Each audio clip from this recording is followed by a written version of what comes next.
ஆண்டவராகிய இயேசு கிறிஸ்து நாமத்தில் நான் உங்களை வாழ்த்தி வரவேற்கிறேன். இந்த காலை நேரத்தில் மறுபடியுமாக கர்த்தருடைய வார்த்தையை கற்றுக்கொள்வதற்கு தேவன் நமக்கு கொடுத்திருக்கிறதான நல்ல கிருபைகளுக்காக தேவனுக்கு நன்றி செலுத்துகிறேன். இந்த வார்த்தைகளை கேட்கிற உங்களை கர்த்தர் ஆசீர்வதிப்பாராக. இந்த நாளிலும் ஆண்டவராகிய இயேசு கிறிஸ்துவின் மரண நேரத்தை குறித்து கற்றுக்கொள்ளப் போகிறோம். ஒருவேளை உங்களுக்கு இது தெரியும் என்று சொன்னால் நீங்கள் இந்த வீடியோவை விட்டு வெளியேறும்படி அன்போடு கூட கேட்டுக்கொள்ளுகிறேன். அல்ல, எனக்கு இதை குறித்து தெரிய வேண்டும் என்று சொல்லி விரும்பினால் நீங்கள் தொடர்ந்து இந்த வீடியோவை பார்க்கும்படியாக அன்போடு கூட கேட்டுக்கொள்ளுகிறேன். நமது தற்போதைய முறையில் இல்லைனா இன்னைக்கு நாம பயன்படுத்தி வருகிறதான இந்த நேரங்களை ஒப்பிட்டு வேதாகமத்திலே கொடுக்கப்பட்டிருக்கிற நேரங்களையும் காலங்களையும் நாட்களையும் மாதங்களையும் நாம் கணித்தால் தவறாகிவிடும். காரணம், யூதருடைய காலண்டர் வேற, நம்முடைய காலண்டர் வேற. யூதருடைய நேர கணக்கு வேற, நம்முடைய நேர கணக்கு வேற. இது ரெண்டுக்குமே வித்தியாசம் இருக்கிறது. முக்கியமா பாத்தீங்க அப்படின்னா, நாம பயன்படுத்தி வருகிறது சூரிய காலண்டர். யூதர்கள் பயன்படுத்தி வருகிறது சந்திர காலண்டர். சந்திர காலண்டருக்கும் சூரிய காலண்டருக்கும் இருக்கக்கூடியதான வித்தியாசம், அதாவது சந்திர காலண்டர் என்பது இரவில் ஆரம்பித்து பகலில் முடிவுக்கு வரும். சூரிய காலண்டர் என்பது பகலில் ஆரம்பித்து இருளில் முடிவுக்கு வரும். அதாவது நம்முடைய ஒரு நாள் பிறப்பு என்பது காலை 12 மணி, அதிகாலை 12 மணி துவங்கி இரவு 12 மணி வரைக்கும் நடைபெறுகிறது. இதுதான் ஒரு நாள். அப்படின்னா நாம காலையில ஆரம்பித்து இரவு முடிக்கிறோம்.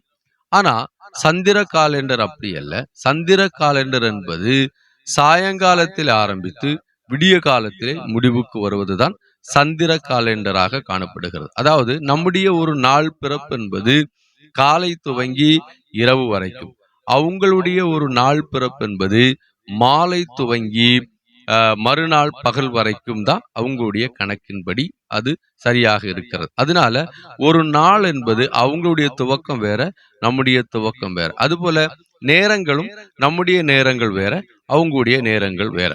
சரி, முதலாவது இந்த நாள் பிறப்பு எப்படிங்கிறத நாம பார்க்கலாம். ஏன் அப்படி மாற்றம் வந்தது?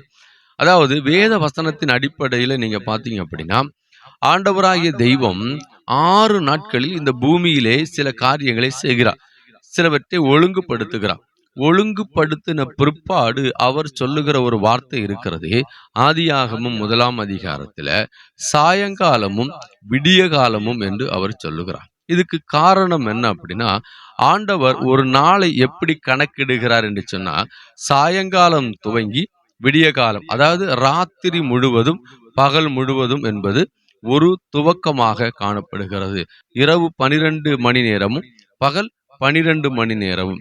ஆதியாகமம் 1ஆவது அதிகாரத்தை நீங்க படிச்சு பார்த்தீங்கன்னா, ஆண்டவர் பகலை ஆள்வதற்கும் இரவை ஆள்வதற்கும் சுடர்களை படைத்து வைத்திருந்தார் என்று சொல்லி எழுதப்பட்டிருக்கிறது. அதாவது நாம இன்னைக்கு சூரியனில் ஆரம்பிக்கிறோம், அவர்கள் சந்திரனில் ஆரம்பிக்கிறார்கள். அவர்கள் சாயங்காலத்திலே ஆரம்பிக்கிறார்கள். இன்று வரைக்கும் யூதருடைய நாள் பிறப்பு என்பது சாயங்காலம் 6 மணி தான். அன்னையிலிருந்து, அதாவது என்னைக்கு வானத்தையும் பூமியும் கர்த்தர் ஒழுங்குபடுத்தி திரும்ப இதையெல்லாம் கொண்டு வந்தாரோ அந்த நாள் துவங்கி இந்த நாள் வரைக்கும் யூதர்கள் ஒரு நாள் பிறப்பை அவர்கள் சாயங்காலத்திலே தான் ஆரம்பிக்கிறார்கள். இது உலகத்தில் இருக்கக்கூடிய மற்ற நாடுகளில் இருந்து வித்தியாசமானதாகவே காணப்படுகிறது. காரணம், இது வேத அடிப்படையில் இதுதான் உண்மை. ஆண்டவர் சாயங்காலத்திலே ஆரம்பிக்கிறார், பகலிலே முடிக்கிறார். இதுல ஒரு ஆவிக்குரிய சத்தியம் இருக்கிறது. இதை உங்களிடத்துல சொல்லும்படியாக நான் விரும்புகிறேன். அதாவது ஆண்டவர் என்ன விரும்புகிறார் என்று சொன்னால், ஒரு மனிதன் ஓய்வெடுத்து அதற்கு பின்பதாக வேலை செய்ய வேண்டும். வேலை என்பது முக்கியமாக இருந்தாலும் ஓய்வெடுத்துதான் திரும்ப அவன் வேலை செய்ய வேண்டும் என்று சொல்லி முதலாவது அவனை ஓய்வெடுக்க பண்ணுகிறார், பின்பு வேலை செய்ய பண்ணுகிறார். பாருங்க, நம்முடைய ஆண்டவர் எவ்வளவு நல்லவர். அவர் நம்முடைய சரீர சுகத்தை விரும்புகிறார். நாம ஓய்வு எடுக்க வேண்டும் என்று சொல்லி அவர் விரும்புகிறார். நம்மேல் கரிசனை உள்ள ஆண்டவராக இருக்கிறார். அதனாலதான் ஓய்வெடுத்த பிற்பாடு அவர் வேலையை ஆரம்பிக்கும்படியாக தான் இந்த காரியத்தை ஏற்படுத்துகிறார். இன்னொன்று, இருள் என்பது ஒரு பாவத்தையும், இருள் என்பது இந்த உலகத்தில் இருந்து நம்மை தனிமைப்படுத்துகிறதாகவே காணப்படுகிறது. அப்போ இந்த இருளில் இருந்து வெளிச்சத்தை உதிக்க பண்ணுகிறார் என்பதை நாம் புரிந்து கொள்ளும்படியாக, இருள் என்பது நிரந்தரம் அல்ல.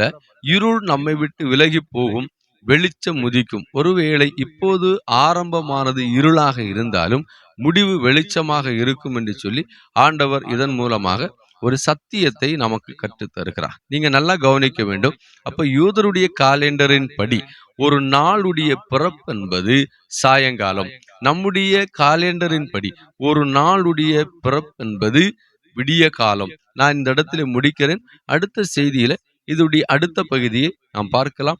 God bless you. கர்த்தர் உங்களை அதிகமாக ஆசீர்வதிப்பாராக. ஆமென்.